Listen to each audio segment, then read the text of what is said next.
Abraham terlalu ideal. Apakah bisa kita hidup seperti dia?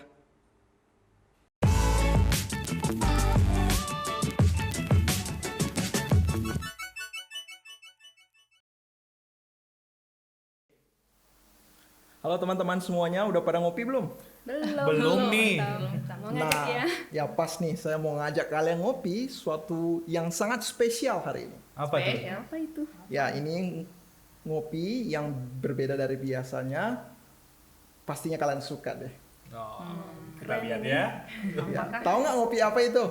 Apa ya? Apa ya? Nah, ngopi yang saya mau perkenalkan itu bukan kopi-kopi yang biasanya yang seperti kita minum, tetapi program podcast yaitu Ngopi. Ngopi. Nah, ngopi itu singkatannya yaitu Ngobrol Pahlawan Iman. Nah, untuk sedikit perkenalan untuk kita semua, program podcast Ngopi merupakan salah satu program perdana dari Digital Ministry GKPJ. Dalam podcast ini kita akan menyediakan berbagai konten-konten yang berdasarkan firman Tuhan, dan tentu masih banyak topik-topik lainnya. Tetapi di dalam season pertama, Ngopi, kita akan ngobrol pahlawan iman. Kita akan bersama-sama belajar, mendiskusikan tokoh-tokoh di dalam Alkitab. Nah, untuk season pertama, episode pertama, kita akan membahas nih tokoh, yaitu tokoh Abraham. Bersama saya, host program ini, penginjil Yeskiel yang melayani di GKPJ, dan bersama beberapa narasumber saya. Nah, kita langsung saja perkenalkan diri, mungkin boleh dari sini kemudian sampai ke sana. Halo, nama saya Lewi. Saya melayani di guru sekolah minggu remaja di SMA tingkat 2, kelas 11 ya. Dan saya sebagai karyawati di sebuah perusahaan, ibu dari 2 putri, dan tentunya 1 suami. Oke. Ya, halo teman-teman. Saya Rio. Saya adalah penginjil penuh waktu di GKPJ dan saat ini melayani khususnya di remaja. Oke, lanjut. Annyeonghaseyo. Halo, perkenalkan saya Rini. Sekarang lagi bekerja sebagai guru di SMA Kristen Bina Kasih Jambi. Dan saya ini tergabung dalam Youth Ministry GKPJ Jambi. Oke, terima kasih atas perkenalannya ya. Kita melihat ya, di sini ada hamba Tuhan, ada juga pemudi, nah, kemudian juga ada ibu rumah tangga, ya, kemudian sudah bekerja, dan juga guru sekolah minggu. Saya yakin perspektif kita hari ini akan semakin diperkaya. Nah, kita langsung saja masuk ke dalam pembahasan kita hari ini. Kita akan bersama-sama membahas satu tokoh, yaitu yang seperti saya sudah katakan tadi di depan, Abraham. Nah, Abraham, siapa tidak tahu mengenai dirinya. Banyak sekali sebutan untuknya, Bapak orang beriman, Bapak segala bangsa. Sungguh besar dan begitu penting peranan Abraham, khususnya di dalam perjanjian lama. Nah, dan tidak hanya di perjanjian lama, di dalam perjanjian baru pun nama Abraham muncul di kitab Ibrani, kemudian di Yakobus, bahkan Rasul Paulus juga mengutipnya 2 kali. Agar gereja mula-mula juga belajar dari keteladanannya dan hidupnya.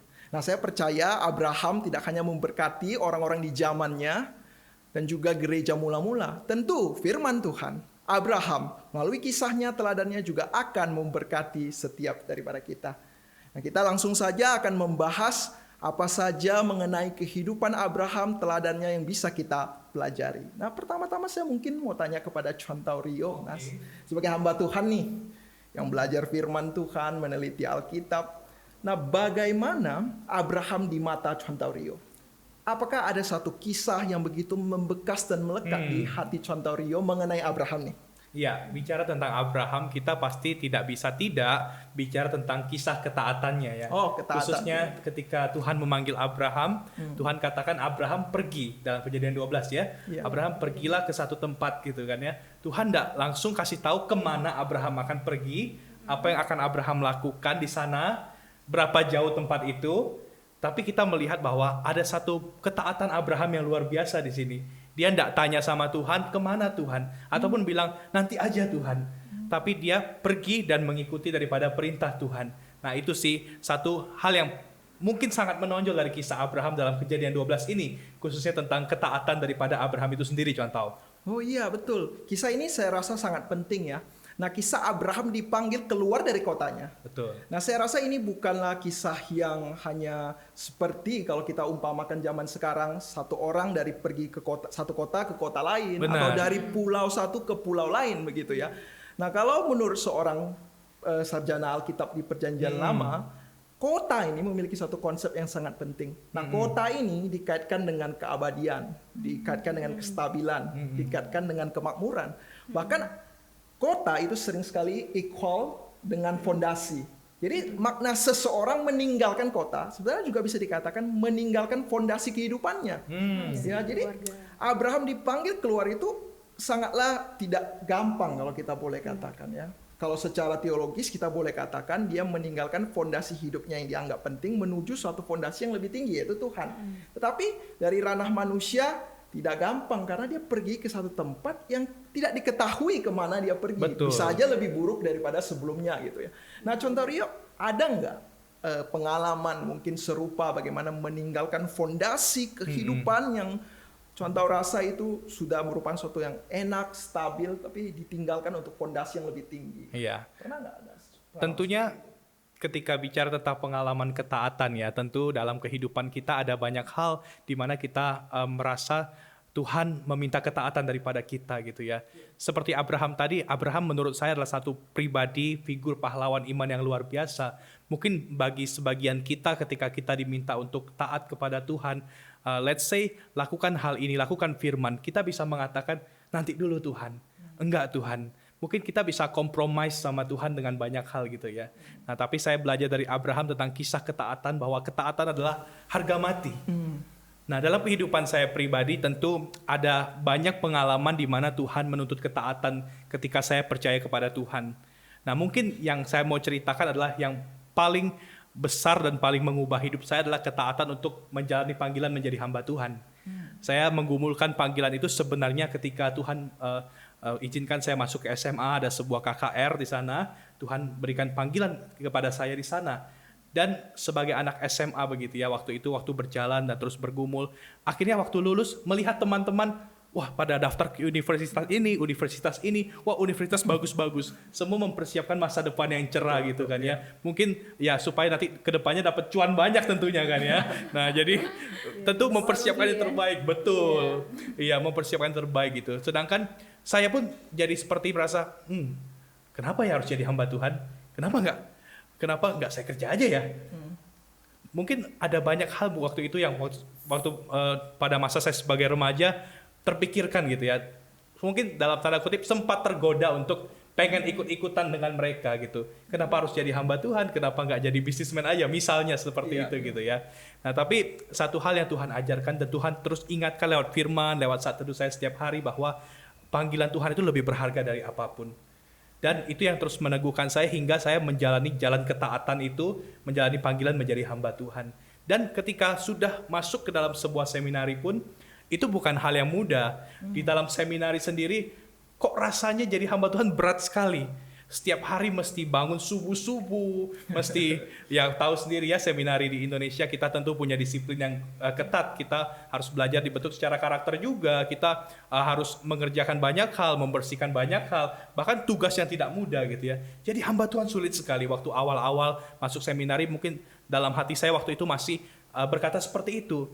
Tapi saya bersyukur kepada Tuhan, perlahan-lahan Tuhan bentuk, Tuhan hajar saya terus untuk mengerti apa itu jalan ketaatan. Iya. Contoh, itu kan kalau kita lihat dari sisi hamba Tuhan ya. Betul. Hamba Tuhan mau meninggalkan mungkin karirnya, terus keluarganya, terus uang dan sebagainya. Nah, kalau kita lihat dari anak-anak, dari sisi anak-anak atau kaum muda, jemaat umumnya, nah bagaimana memaknai ketaatan itu sendiri? Iya, tentu panggilan kita adalah taat dalam segala hal tentu terhadap firman Tuhan. Setiap orang punya panggilannya dan punya panggilan untuk taat terhadap hal-hal tertentu. Misalkan, hal sederhana, sebagai orang Kristen Tuhan memanggil kita untuk taat untuk apa? Membaca firman, untuk berdoa. Itu pun panggilan supaya kita bisa taat. Dan dalam kehidupan kita sehari-hari, dalam bidang apapun kita saat ini, entah mungkin ada yang pelajar, ada pemuda, ada ibu rumah tangga, siapapun itu, ada bagian masing-masing dalam bidang kita masing-masing, di mana saya percaya Tuhan letakkan satu panggilan untuk kita taat terhadap sesuatu hal. Ya, saya setuju juga dengan Iya. pandangan itu ya, karena kalau kita berbicara tadi, contohnya panggilan hamba Tuhan, panggilan Abraham, Betul. sepertinya sangat spektakuler ya. Iya. Ya mungkin anak-anak muda yang dengar atau mungkin jemaat berkata, iyalah itu cuma hamba Tuhan yang bisa lakukan ya, atau mungkin misionaris dia jual hartanya semua, dia tinggalkan keluarga pergi ke pedalaman ya luar biasa. Nah apalah saya ya, saya mungkin tidak terpanggil untuk hal itu, mungkin level saya tidak mampu. Tapi sebenarnya tadi ada satu konsep yang penting bahwa ada emang panggilan khusus namanya. Tapi secara umum kita semua dipanggil dengan satu tujuan untuk memuliakan Tuhan ya. Betul. Bahkan dari hal kecil pun ya, hal kecil baik makan, kita berbicara, itu sebenarnya juga kita belajar taat ya. Ya, dari hal besar, hal kecil kita juga belajar taat. Nah, menarik ya. Terima kasih ya sharingnya Contoh Rio. Emang zaman ini butuh anak-anak muda yang menyerahkan diri menjadi hamba Tuhan. Dan saya juga mengundang, mungkin di sini ada anak-anak muda yang mendengarkan, yang terpanggil. Kiranya setiap daripada kita boleh mempersiapkan diri untuk menghadapi era-era ke depan. Anak-anak muda kita harus perlengkapi diri. Kita mau kabarkan Injil. Kita mau kabarkan Kristus di masa-masa ini dan di masa depan. Oke, nah sekarang saya langsung nih ke pemudi kita ya. Dari sudut anak muda nih. Nah, ini seru nih. Kalau kita berbicara tentang anak muda, secara psikologis nih, anak muda kan lebih suka bebas ya. Masa-masanya mau energik, Betul. aktualisasi diri. Yang mungkin yang punya anak mengerti ya. Rasanya punya anak remaja begitu, masa-masa aktualisasi diri, masa-masa ingin eksplorasi, melakukan yang saya suka deh, jangan batasi saya. Nah, kita melihat bagaimana, apakah Rini sendiri sebagai pemudi pernah mengalami pergumulan antara kebebasan dan juga ketaatan kepada Tuhan. Nah, bagaimana melihatnya ini? Satu sisi kebebasan pemuda-pemudi dan juga ketaatan kepada Tuhan. Apakah kelihatan kontradiksi? Pertanyaan menarik ya Cantang. Nah, kontradiksi antara kebebasan sama ketaatan. Ya, jadi saya teringat ya, salah seorang teman saya pernah berkata kayak gini. Ya ampun, ternyata jadi orang Kristen nih jadi bikin hidup makin berat deh. Apalagi di masa-masa muda ya. Karena kayak gini contoh, pas kita nggak tahu kehendak Tuhan, kita slow aja jalani hidup ya biasa aja, be aja. Tapi pas kita udah tahu nggak boleh gini, ya ampun, pas udah pengen mengaktualisasikan diri nih, diingetin sama Tuhan, nggak boleh gitu. Ya ampun, kayak gitu kan. Nah, jadi kalau berbicara tentang ketaatan tadi, saya mikir kayak gini contoh. Pas kita mengingat tentang ketaatan, sebenarnya esensi kita taat itu apa sih? Kalau saya dari sudut pandang pemuda, saya melihatnya seperti ini. Di masa-masa kita sebagai anak muda, kita ini cenderung untuk nggak usah dia ada yang ngikat-ngikat aku, pokoknya ini hidup aku, ya aku jalanin sesuka aku.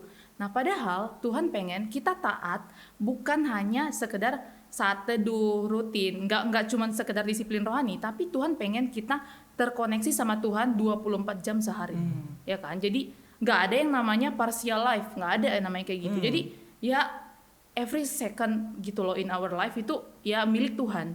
Nah, pertanyaan sekarang, kebebasan dan ketaatan di kehidupan anak muda. Nah, saya pikir kayak gini, masa-masa muda ini ya ini pengalaman sih. Masa-masa muda kayak gini, ada yang bilang masa-masa menyenangkan. Iya, menyenangkan. Tapi kalau boleh jujur, masa-masa muda ini juga masa-masa yang struggling sih. Kenapa? Ya jati diri kita cari, itulah ini aku siapa gitu. Nah, di masa-masa kayak gini kita cenderung pas kita mengalami pergumulan, misalnya saya saya udah kerja, tapi saya juga ngerasain gimana yang namanya kehidupan anak muda yang bukan cuma sebagai pekerja gitu loh. Nah, saya mikir seperti ini. Kita terkadang kayak gini, pas kita lagi ada pergumulan, pas dituntut sama entah pekerjaan, entah misalnya anak-anak sekolah nih, ada tugas segala macam, kita cenderungnya itu pengen melarikan diri, itu kan, kayak berdoa, bodo amat sama doa, ngerjain tugas dulu lah, ya kan, misalnya saat teduh baca firman Tuhan, bodo amat sama firman Tuhan, ini tugas prepare bahan ngajar ini mendesak ini kayak ya ampun. Nah, di sini di saat-saat kayak gini saya ini secara pribadi diuji sama Tuhan. Kamu masih mau taat nggak Rin sama aku? Maksudnya terkoneksi nggak sama aku gitu loh. Nah, yang paling tricky-nya adalah di era 2021 ini, 2020-an inilah kita nih ditawarin banyak sama dunia ini untuk gimana ya, wadah untuk melarikan diri. Misalnya nih drama Korea, ya enggak? Iya. Drama Korea nih, pas udah mumet nih, otak mumet, lari ke drama Korea. Oke. Aduh, ini pendosa emang. Gak apa-apa, jujur aja. Nih, Film yang mana yang udah nonton? True Beauty. Araso? Nih. Terus apalagi Instagram, TikTok, Twitter, dan banyak lagi. Kayak daripada taat sama Tuhan, daripada kita terkoneksi sama Tuhan, ngambil selah with Christ gitu, kita lebih menunjukkan diri kita ke arah yang lebih menurut kita bebas gitu loh. Padahal itu kebebasan palsu. Kebebasan palsu. Kenapa? Kalau saya sendiri misalnya nih, saya udah mumet di pekerjaan, saya melarikan diri ke drama Korea. Bukan berarti itu nggak penting ya. Ada kalanya kita butuh entertain. Tapi pas saya melarikan diri berepisode-episode nih, saya akhirnya ngerasain ngapain tadi saya ngabisin berjam-jam untuk nonton gitu loh. Jadi kita berasa bebas ketika kita nggak taat sama Tuhan. Padahal, hey man, itu tuh sebenarnya kita ditipu sih sama diri kita sendiri. Ini konsep yang sangat penting ya. Kita mengira bebas, Iya. padahal ujungnya itu membawa kepada kehancuran Iya, betul. dan kesia-siaan. Betul, Chan. Ikut Tuhan, kelihatannya banyak sekali tuntutan, ya, tetapi justru di situ adalah kebebasan yang sejati. Ya, betul. Martin Luther. Oke, ya mungkin tadi saya menyambung daripada sharing daripada Rini ya. Emang kita melakukan perintah Tuhan itu di situ kebebasan yang sejati karena kita tidak terikat dengan dosa ya. Suatu kesenangan palsu ya. Tetapi sebenarnya kalau kita mau jujur-jujur ya, sebenarnya melakukan perintah Tuhan itu nyaman nggak sih? Ada sukacita nggak sih? Ya, kalau misalnya saya melakukan hal-hal yang lain, yang saya suka, hobi saya, mungkin tadi nonton atau mungkin hobi-hobi yang lain, langsung bersukacita, senang gitu ya. Tapi sebenarnya melakukan kehendak Tuhan bisa nggak kita bersukacita? Nah, gimana kita menanggapi pertanyaan seperti ini? Ya, memang manusia harusnya ketika kita kan diciptakan di dalam Tuhan. Iya. Manusia menemukan kebebasan sejati dan sukacita sejati harusnya juga bukanlah daripada dunia ini, sebab kita bukan dari dunia, kita dari Tuhan. Karena itu kita cuma bisa menemukan sukacita kebebasan sejati itu di dalam Tuhan sendiri. Nah, bicara tentang ketaatan, apakah melakukan ketaatan tuh bisa ada sukacitanya? Gitu ya. Nah, ingat kita diciptakan oleh Tuhan untuk apa? Submit di bawah Tuhan, taat kepada Tuhan, berelasi dengan Tuhan. Kita pun pada akhirnya jatuh dalam dosa dan ditebus di dalam Kristus untuk apa? Kenapa Kristus menebus kita? Membawa kita kembali kepada relasi dengan Tuhan supaya kita taat dengan Tuhan. Nah, jadi bicara tentang ketaatan, ini adalah satu yang tadi saya katakan, seperti dari Abraham belajar bahwa ketaatan itu adalah satu harga mati. Bagi setiap kita orang percaya yang sungguh-sungguh hidupnya sudah diselamatkan oleh Kristus ya, yang sungguh-sungguh memegang keselamatan di dalam Kristus gitu. Nah, di dalam ketaatan ada nggak sukacita? Tentu ketika kita bisa taat, kita belajar untuk taat terus, ada sukacita dari Tuhan. Dan yang pasti ada penyertaan dari Tuhan, ada kasih dari Tuhan yang terus menguatkan kita. Nah, itulah sukacita sejati yang tidak bisa diberikan oleh dunia ini gitu ya, sukacita di dalam Tuhan. Oke, berarti Mungkin bisa kita ilustrasikan begini ya. Oh ya, Kak. gimana? Misalnya nih kereta api harus berjalan di dalam relnya, jalur relnya. Betul Kalau sekali. misalnya di luar jalur rel itu, malah kereta itu nggak bebas, bukan hanya nggak bebas, tapi membahayakan. Iya, Bisa betul terjadi sekali. kecelakaan dan memakan korban jiwa. Iya, ya itu sangat ilustrasi yang baik ya. Nah, saya juga keingat satu ilustrasi yang mirip, yaitu ikan di akuarium ya. Oh iya benar. Iya. Ya, satu akuarium ada ikan, dia bebas bergerak di dalam Di dalam itu air. dalam cakupan yang Tuhan telah tentukan. Tetapi pertanyaannya, kalau ikan keluar dari air bagus nggak? Enggak, mati. Mati. betul. Iya. Tapi selagi dia di dalam cakupan perintah Allah, dia sebenarnya bebas ya. Bebas Sangat berenang, bebas berenang. iya, Tadi rel juga, keluar dari rel, aduh. Ya, bahaya ya, Bahaya, kecelakaan, iya. korban jiwa. Tapi kalau di dalam rel, kencang apapun ya, sesuai dengan jalur, nah bebas, sangat bebas ya, sangat menyenangkan gitu. Nah, tadi juga saya menanggapi dari contoh Rio ya, sangat benar ya, bahwa rupanya sebenarnya di dalam ketaatan itu kita mendapati sukacita karena ada penyertaan Tuhan. Ya, John Calvin juga pernah berkata bahwa ingin mengenal Tuhan salah satu langkahnya itu dari ketaatan. Nah, justru Betul. tadi itu menyambungnya bahwa kita mungkin berpikir, kok ikut Tuhan susah. Tapi taat dulu. Ternyata setelah taat kita baru tahu, ada penyertaan, ada sukacita, dimampukan. Walaupun jatuh bisa berdiri lagi, ada damai sejahtera. Ya, luar biasa kita berbicara tentang ketaatan Abraham. Ya, kalau kita simpulkan tadi kata yang sangat baik bahwa ketaatan adalah harga mati. Ya, kelihatan serius ya, kelihatan waduh mengerikan, tapi sebenarnya disitulah kebebasan yang sejati dan jangan takut karena akan ada sukacita dan Betul. kita akan dimampukan. Oke, kita lanjut, kita mau mengupas lagi tentang kehidupan Abraham. Nah, mungkin dari Lause Lewi ya. Iya. Nah, Lause Lewi sebagai guru sekolah minggu, sebagai jemaat, sebagai orang tua, pernah ya baca Abraham ya? Ya pasti. Pastilah, kalau enggak guru sekolah Iya. minggu nggak pernah baca, ini Bapak- keterlaluan ini. Bapak Oke. dari segala bangsa Ya, Bapak gitu. dari segala bangsa. Harus tahu itu wajib. Ya, harus tahu wajib ya. Nah, dari Lause Lewi sendiri, bagaimana Abraham di mata Lause Lewi? Apakah Iya. juga ada suatu kisah yang berpengaruh di dalam kehidupan Lause Lewi? Iya. Boleh di-sharingkan kepada kita? Hal yang berkesan bagi saya itu doa syafaat Abraham. Doa syafaat. Iya, ketika kita baca mengenai doa syafaat Abraham itu mungkin kepikiran dengan kita, wah Abraham ini lancang banget, bisa tawar-menawar, bukan hanya dengan Ini sahabatnya yang atau saudaranya. konteks Sodom dan Gomora Ya, benar, Sodom cuma dan tahu. Gomora. Iya, iya, Iya. iya. Bukan hanya tawar-menawar kepada sahabat saudaranya, tetapi dengan Tuhan, Tuhan pencipta langit dan bumi, alam semesta. Jadi Abraham dengan beraninya tawar-menawar sampai beberapa kali, bukan hanya satu kali. Kalau di Alkitab dicatat 6 kali. 6 kali. Iya, Luar 6 biasa kali ya. dia Catat tawar-menawar. 6 kali Iya. tawar-menawar dengan Tuhan. Kalau kita sebagai pembeli, kita menawar, kalau di Jambi ini mungkin pasar los Kalau di kali ya. pasar udah kena marah ya. Pasar los yang bisa tawar-menawar ya. Nah, itu pun bisa dimaki dengan pembeli meskipun penjual ya, meskipun pembeli itu raja. Nah, kalau kita pelajari dari Kejadian 18, itu ternyata ada yang menyebabkan Abraham bisa berani dengan lancang tawar-menawar dengan Tuhan. Kalau kita baca di awalnya itu kisahnya, ternyata Allah ada mengungkapkan isi hatinya dan rencananya bahwa kota Sodom dan Gomora ini sudah terlalu berdosa. Dosanya sudah sangat berat dan Allah berencana untuk memusnahkan. Dan ini kita melihat hubungan timbal balik antara Abraham dan Allah. Jadi ada relasi yang indah. Kalau saya lihat ini ada relasi indah Abraham dan Allah.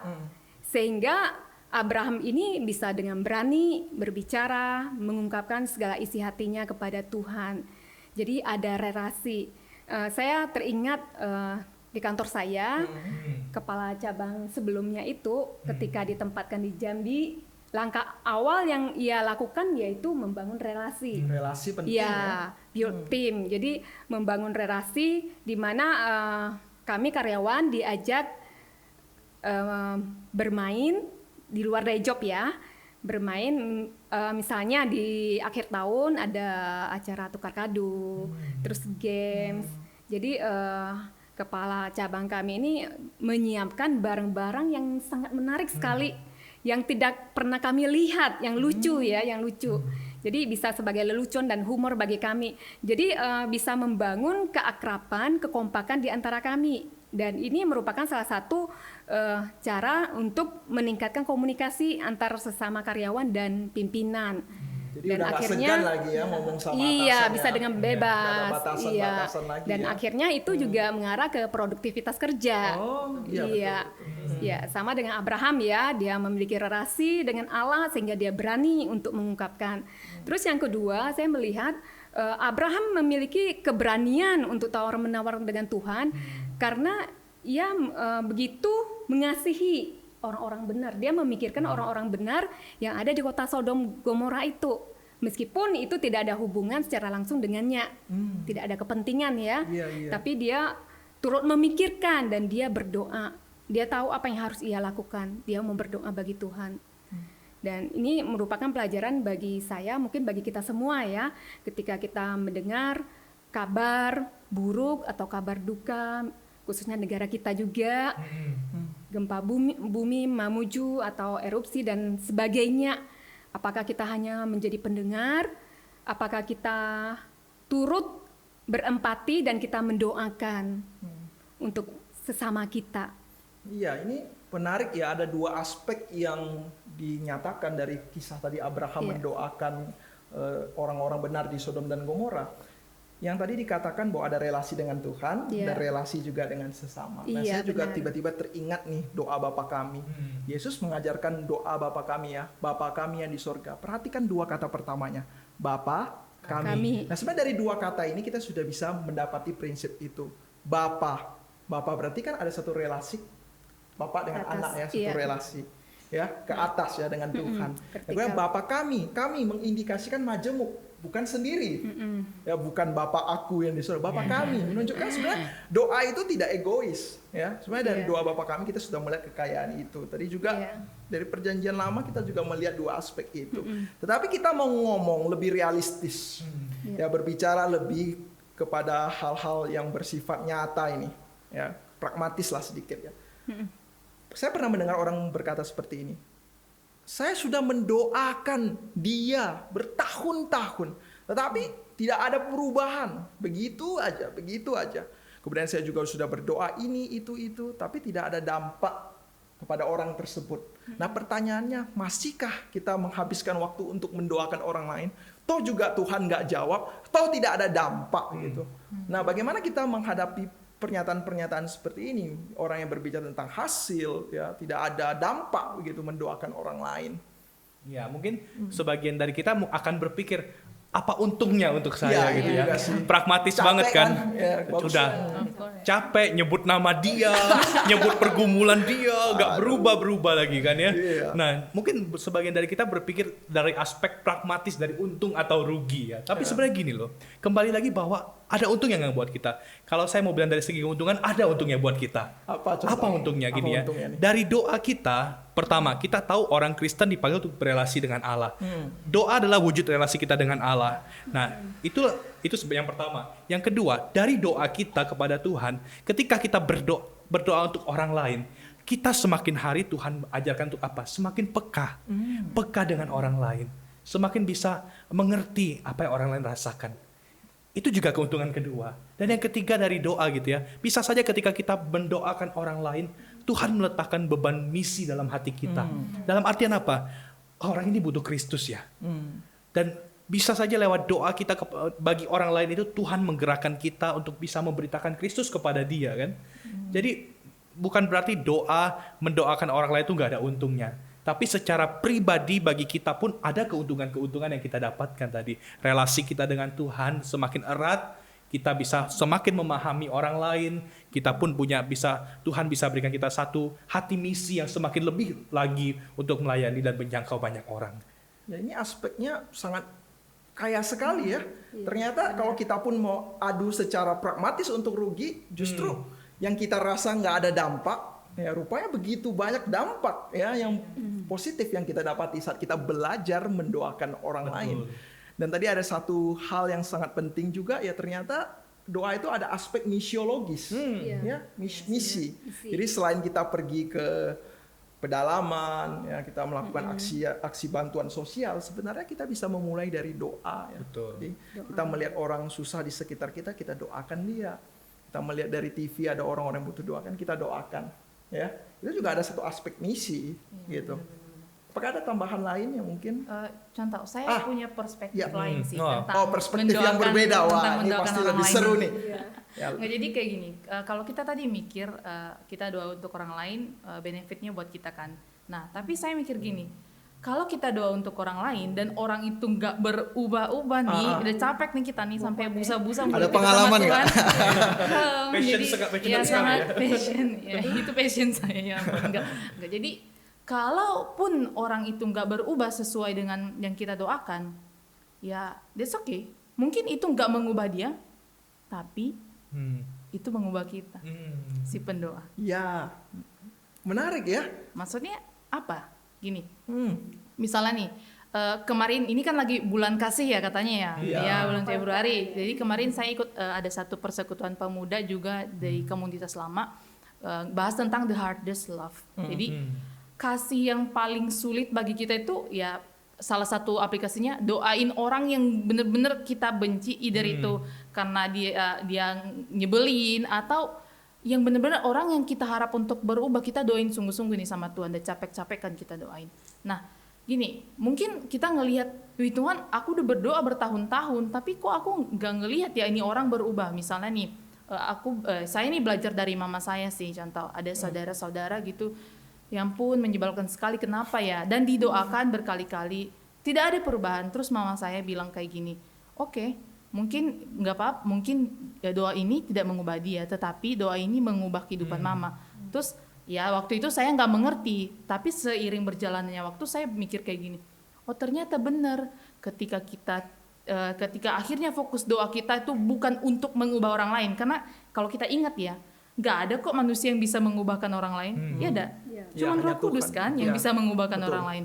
Dan kalau misalnya Tuhan belum kasih kita kesempatan untuk melihat perubahan orang lain atas doa-doa kita, berarti sebenarnya itu mengubah hidup kita untuk belajar bahwa pertama, doa kita itu bukan alat untuk mengubah orang, ya kan? Iya. Karena persepsi kita sering kayak gitu nih, aku doain berarti kamu mesti berubah, nggak boleh kayak gitu, men. Iya betul. Kita udah ngomong kayak gitu kan. Nah, terus yang kedua, kita doain orang lain gak dikabulin sama Tuhan, mengubahkan hidup kita, karena kenapa? Akhirnya kita belajar bahwa untuk mengasihi orang lain pun kita butuh waktu, kita butuh kasih yang tulus. Bahkan ketika doa-doa kita serasa nggak dijawab sama Tuhan. Jadi kapan doa kita terasa tulus? Ketika kita benar-benar fokus doa kita itu ya untuk kemuliaan Tuhan, bukan untuk diri kita sendiri yang mau mengubahkan orang lain. Iya.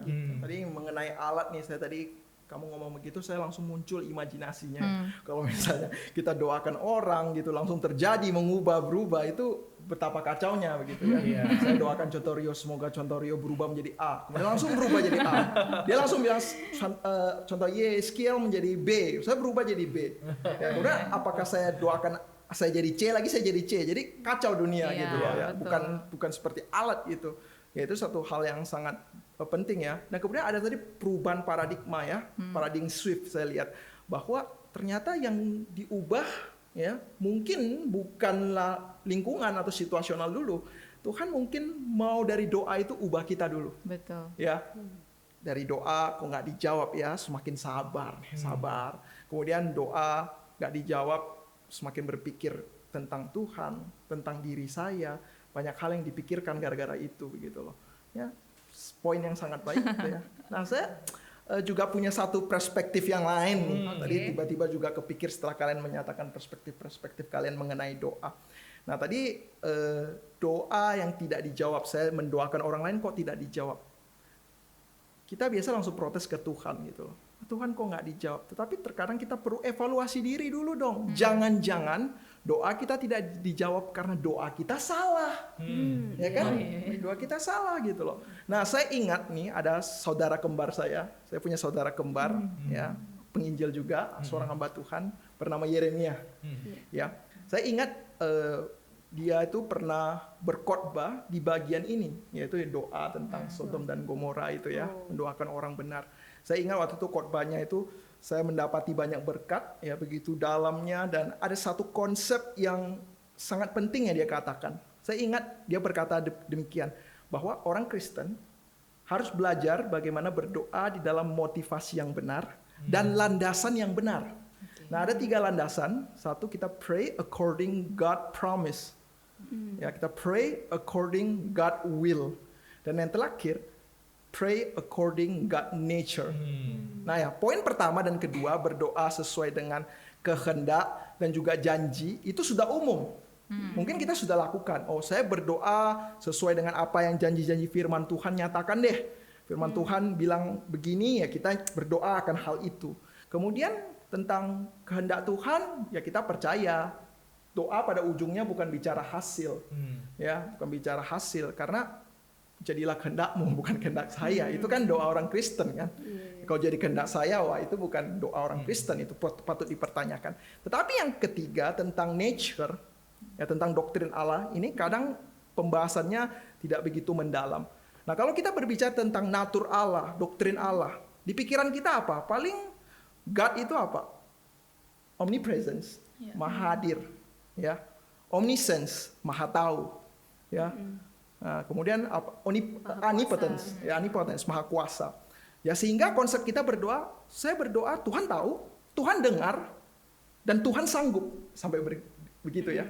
Tapi kita saat melihat Alkitab begitu kaya tentang doktrin Allah bahwa Allah itu membenci dosa. Allah itu loving, Allah itu kindness. Ya, banyak sekali natur-natur Allah yang lebih daripada hanya maha hadir, maha tahu, maha bisa begitu loh. Nah, saya mendengarkan waktu kembaran saya menyatakan hal itu, wah saya begitu terkejut dan wah emang benar ya. Nah, saya langsung mendapati satu statement, orang Kristen tidak takut doa tidak dijawab. Tetapi perhatikanlah baik-baik jika kamu doa salah. Ya. Maka wajar kalau kita rajin berdoa, ya kita berdoa, Tuhan hancurkanlah bisnisnya. Tuhan putuskanlah pacar dia sehingga dia menjadi milik saya. Mau berdoa siang malam pun itu kan sudah bertentangan banget dengan natur Tuhan begitu. Nah, sedangkan berbeda dengan Abraham. Apa yang dia doakan?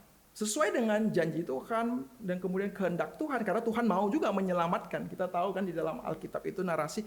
Dan yang ketiga, God nature, salvation, keselamatan, ya, kemurahan Tuhan. Dan Tuhan itu membenci dosa, tetapi orang-orang benar Tuhan jaga. Begitu. Sehingga apa yang diminta Abraham itu sebenarnya sesuai dengan apa yang Tuhan nyatakan begitu. Nah, mengenai tentang jawaban doa, kita mendoakan orang lain dijawab atau tidak, saya rasa itu bukanlah hal yang penting. Yang penting kita benar dulu doanya. Betul. Karena kalau sudah benar, sudah tenang deh. Karena jawaban Tuhan itu yang terbaik kan. Mungkin Tuhan sekarang bilang kita tunggu dulu. Atau mungkin sabar. Atau mungkin Tuhan juga katakan tidak. Karena apa? Karena hal yang kita doakan, hasilnya kemungkinan membawa kita jauh dan jauh dari Tuhan. Ya, begitu kaya ya konsep doa ya. Betul. Kita pelajari juga daripada Abraham tadi.